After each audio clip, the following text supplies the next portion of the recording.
අද අපි ඉගෙන ගන්න යන්නේ had භාවිතා කරන්නේ කොහොමද කියලා. හරි දැන් දැක්ක ගමන් පේනවා ඇති had කියන එකේ තේරුම තමයි තිබුණා හිටියා. තිබුණා හිටියා.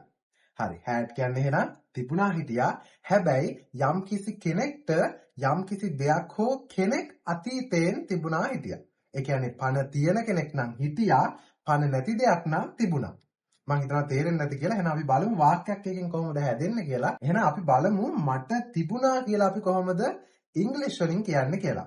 ඕකේ මට තිබුණා කියලා අපිට ඉංග්‍රීසි වලින් කියන්න පුළුවන් I had කියලා. එතකොට මට තිබුණා කාර් එකක් කියලා කියන්නේ I had a car.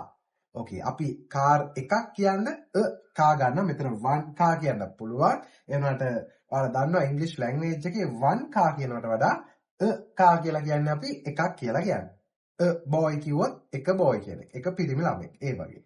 හරි. එහෙනම් බලමු අපි ඊළඟට ඇයට හිටියා කියලා කියන්නේ කොහොමද කියලා. දැන් මම කිව්වා මේ හිටියා ගන්නේ පණ තියෙන කෙනෙක් අතීතෙන් හිටියා නම්. පණ නැති දෙයක් තිබුණා නම් අපිට කියන්න වෙන්නේ හිටියා නෙමෙයි තිබුණා කියලා. හරිද? ඒ වුණාට ඉංග්‍රීසි වලින් තියෙන එකට එක වර්ඩ් එකයි had.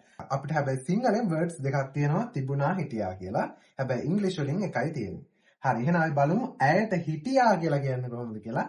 She had ඇයට හිටියා she had පූසෙක් එක පූසෙක්. එහෙනම් a cat. Okay. She had a cat ඇයට හිටියා පූසෙක්.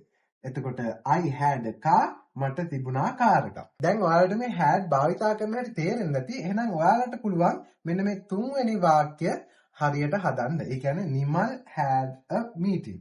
ඕකේ මේකේ තේරුම මේකේ සිංහල තේරුම වීඩියෝ එකේ පහළ කමෙන්ට් බොක්ස් එකේ දාගෙන යන්න ඔයාලට පුළුවන්.